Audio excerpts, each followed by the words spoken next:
Anies Baswedan nanti setelah jadi presiden tidak lagi memiliki organisasi relawan. Apakah namanya Anies Mania, apakah namanya Anies A, Anies B, Anies C, tidak ada lagi. Sebab organisasinya nanti adalah organisasi rakyat Republik Indonesia.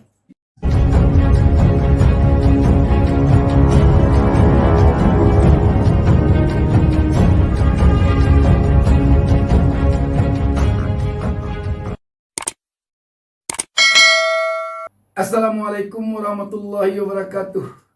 Kita berjumpa lagi dalam kesempatan ini. Saya Bustami Narda.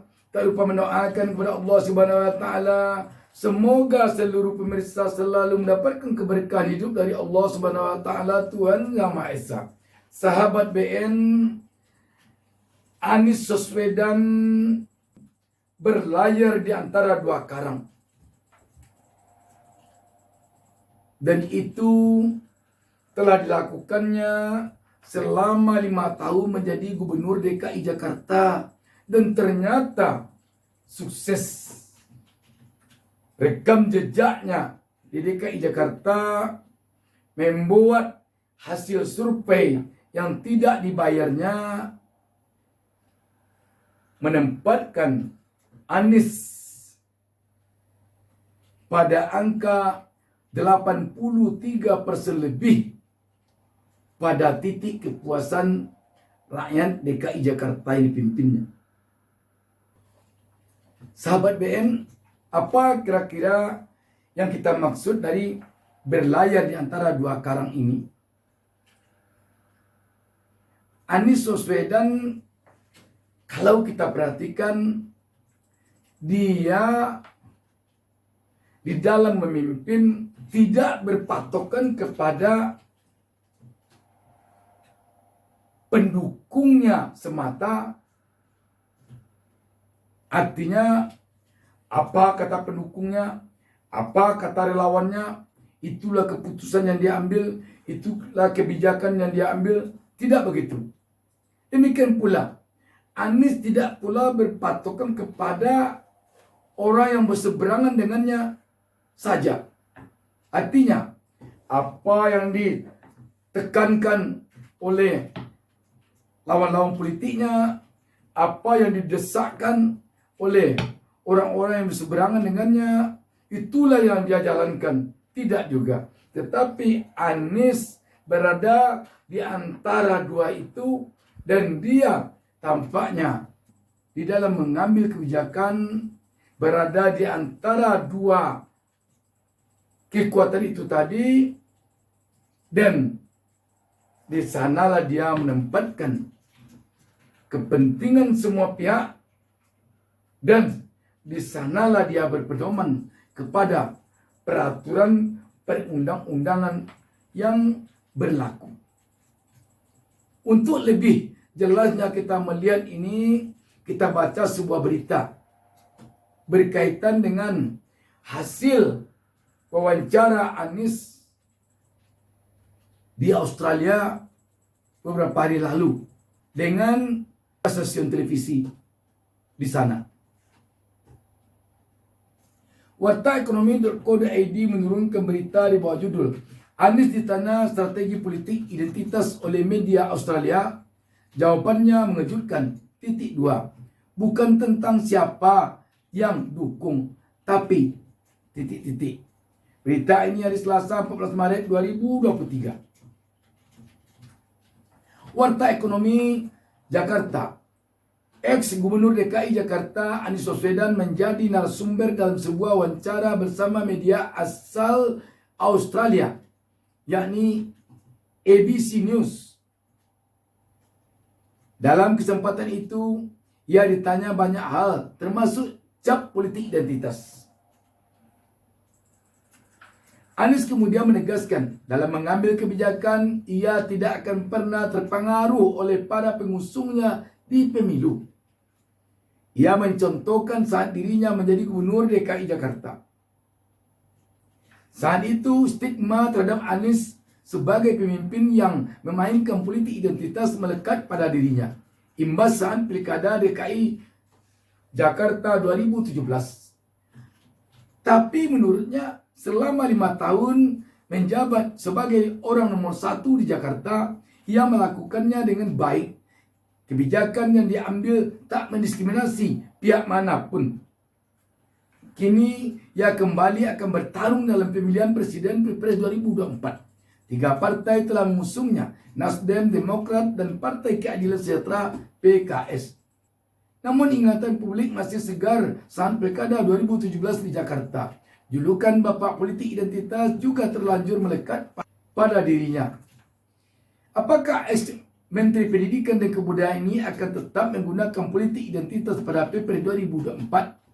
Pertanyaan itulah yang dilontarkan jurnalis Beverly O'Connor dalam siaran program berita ABC Australia. Jadi dalam hal ini Anda tahu Anda mendapat dukungan dari 3 partai besar. Dan satu lagi adalah kelompok Islamis konservatif, Partai Islamis. Apakah Anda berkomitmen untuk tidak menempuh jalan itu lagi?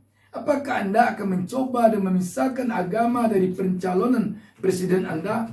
Tanya sang jurnalis dilansir dari akun Twitter Anies Baswedan Senin 13 Maret 2023. Anies menjelaskan, dalam pengambilan kebijakan ia selalu mendasarkan pada 4 hal. Pertama adalah prinsip kesetaraan, kepentingan umum, akal sehat, hukum, aturan, dan peraturan. Jadi ini bukan tentang siapa yang mendukung Anda, tapi bagaimana Anda mengambil keputusan saat Anda menjabat. Jelas Anies. Jadi dari sini tampak sekali bahwa Anies dalam memimpin bagaikan belayar di antara 2 karang. Jadi 4 faktor inilah yang mendasari Anies dalam mengambil kebijakan atau dalam mengambil keputusan. Anies menegaskan tak ada utang politik bagi pendukung. Namun ia tak menampik publik kerap beranggapan bahwa ketika kita didukung oleh kelompok konservatif, maka itu cerminan dari tokoh yang diusung. Dan itulah intinya. Kadang-kadang Anda berasumsi bahwa jika Anda didukung oleh kelompok ini dan kelompok itu, maka Anda bertindak tidak sesuai dengan prinsip kesetaraan. Common sense, kepentingan publik, juga aturan dan peraturan. Dan saya telah menjalani 5 tahun dan membuktikan bahwa kita bisa melakukan itu. Oleh karena itu, melihat ke masa depan, pungkasnya.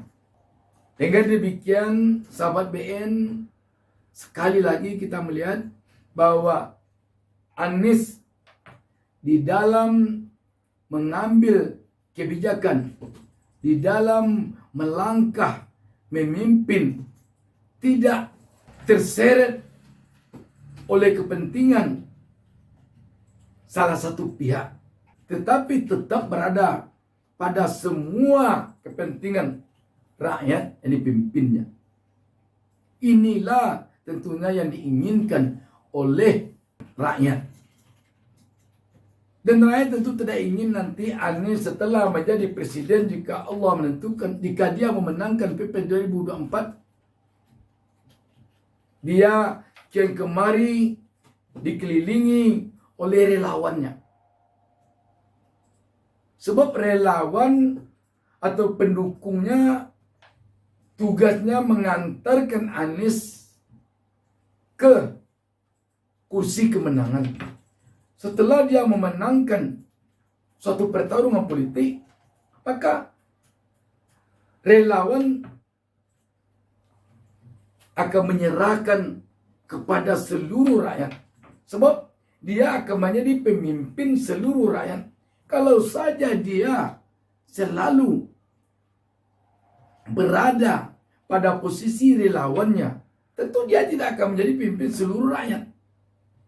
Karena itu, rakyat tentu menginginkan jangan sampai nanti Anies setelah menjadi presiden, dia juga punya organisasi relawan tertentu.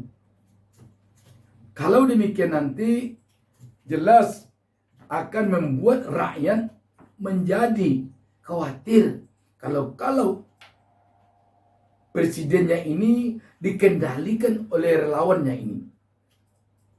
Ketika seorang presiden dikendalikan oleh relawannya di dalam mengambil keputusan, sudah belum tentu keputusan yang diambil oleh presiden tersebut adalah keputusan yang sesuai dengan keinginan relawan, bukan yang sesuai dengan keinginan rakyat secara keseluruhan. Jadi artinya tentu rakyat menginginkan Anies Baswedan nanti setelah jadi presiden tidak lagi memiliki organisasi relawan. Apakah namanya Anies Mania, apakah namanya Anies A, Anies B, Anies C, tidak ada lagi. Dan kita yakin setelah melihat rekam jejak Anies selama 5 tahun di DKI Jakarta, bahwa Anies tidak akan memiliki organisasi relawan lagi setelah dia menjadi presiden nanti. Sebab organisasinya nanti adalah organisasi rakyat Republik Indonesia. Demikian, wassalamualaikum warahmatullahi wabarakatuh. Jangan lupa subscribe. Jangan lupa subscribe.